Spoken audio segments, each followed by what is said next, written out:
Damn, it has been a while since I have recorded anything in the studio, but we're back.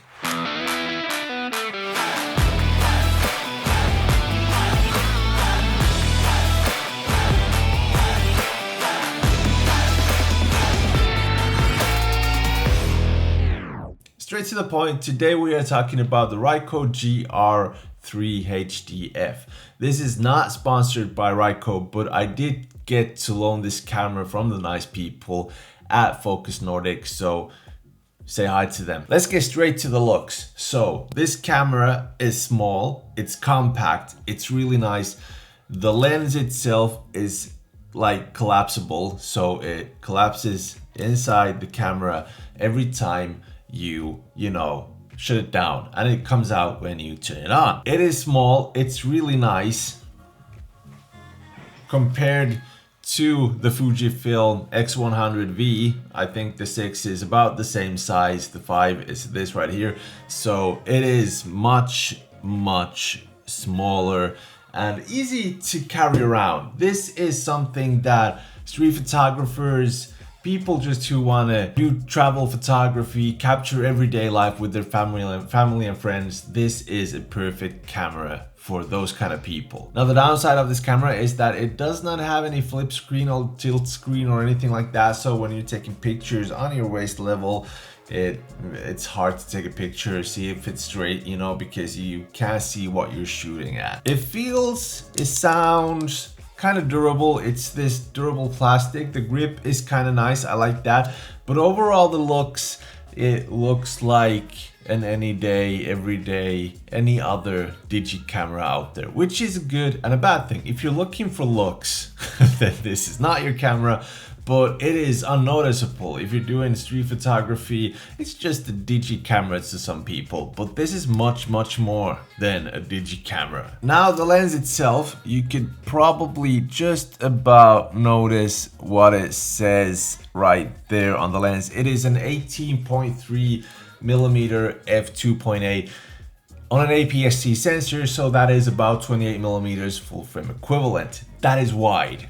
That is really wide. In my opinion, it is really hard to get used to doing street photography with something that is this wide. It actually is kind of nice when you're taking a photo, you're showing it to people, the people think they get this feeling that they're in the scene with the photographer because you are so close to the subject, but that means that you really have to get out of your comfort zone if you're used to shooting with a 50 millimeter or maybe even an 85 millimeter full frame equivalent. And I really like the 35 full frame equivalent that the X100V has, and the 6 and every other X100 series camera, but the 18.3, the 28 millimeter full frame equivalent feels just way out of hand, way out of wide, way too wide. What was I saying? Way wide, way too wide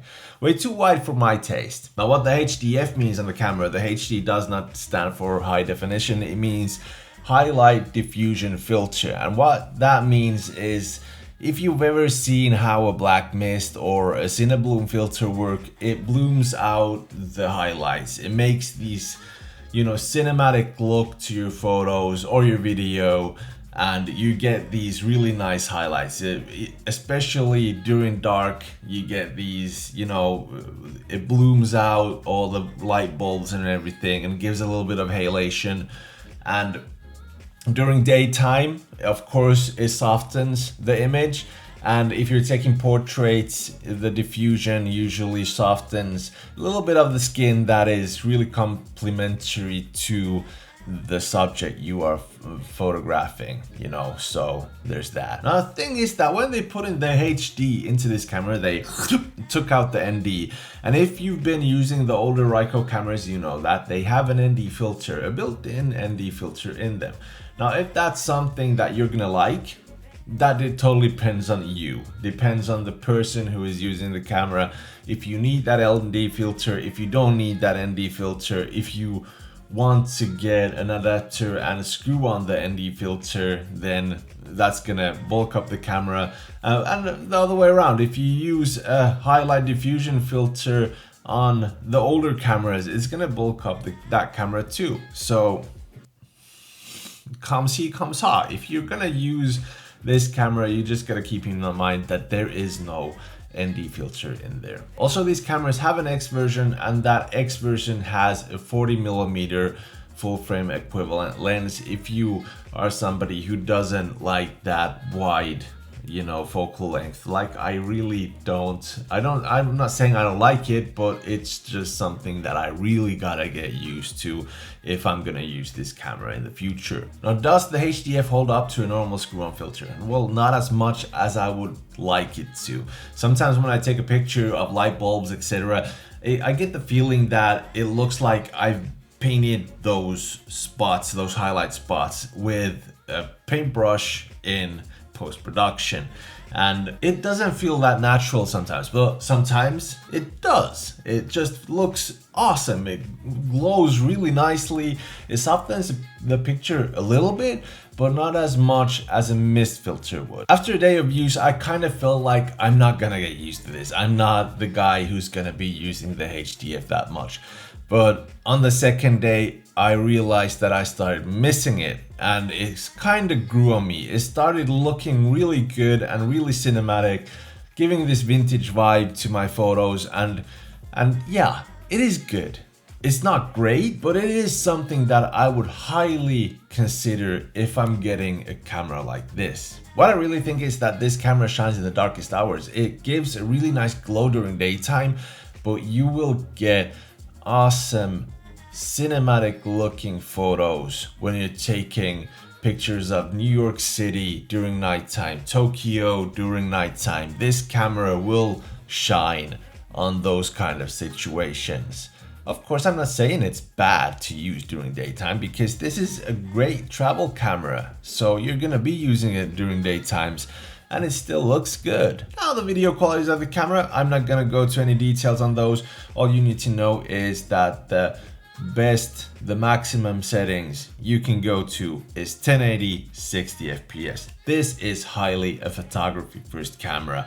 The size, everything tells it. It is a photography first camera, and that's what I think. That's what I mainly would use it for. I wouldn't even care if there's 4K, 8K in this, just crammed up into this small APS-C camera. No, it's a photography first camera. It is great for that. You want to take it for your travels. You want to take it during nighttime, just shooting city lights, stuff like that. So that's it. That's what it's great for. Me seeing 4K and 1080, I see the difference nowadays, so I don't even use this camera. I haven't used it for any kind of video work. Of course, I'm judging anybody. If you are shooting in 1080, you just shoot in 1080 and you take the best damn possible video you can get, and that is perfectly fine. There's nothing wrong with that, but I just shoot in 4K. Now, the price on this camera while filming this video is about 1,150 euros. The older version is 990 euros, so you're gonna put in like 150 bucks extra. But you gotta keep in consideration that if you buy the old camera and you want to use a diffusion filter on the camera, you're gonna have to buy an adapter, a good diffusion filter, and probably those already are 150 bucks. So you're gonna be paying as much of the older camera with accessories then you're gonna be paying of this by itself. Like I said, it totally depends on, do you need an ND filter? Do you take like long exposure shots, stuff like that? I know I don't do that much, so missing the ND filter isn't a big deal. I would go for this camera right here. Now, the conclusion of this camera right here is that it is a perfect travel companion for any kind of photography. If you're a beginner, an enthusiast, or a professional, this works for everybody in different kind of ways. The HDF is great.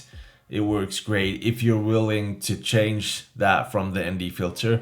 But if you have the older version, if I have the older version, would I change from the older version to this? Like I said before, I'd get this, so probably I would, because I don't need that ND filter that much. and the HDF in here looks pretty awesome. However though, even though I've highly spoken about this camera, told you about the HDF, and think that photographers need options out there. If you want an ND filter, if you want an HDF filter in your camera or stuff like that, if different sizes, and you know, you got APS sensors, you got full frame sensors, medium format sensors, and everything like that. You need options, but still, it really makes me want to, you know, get an answer to a question. It really makes me want to ask a question. Why does this camera exist? Why not just go for the GR4 at this point? If you liked the video, remember to like, subscribe, hit the bell icon, and I'll be seeing you on the next one.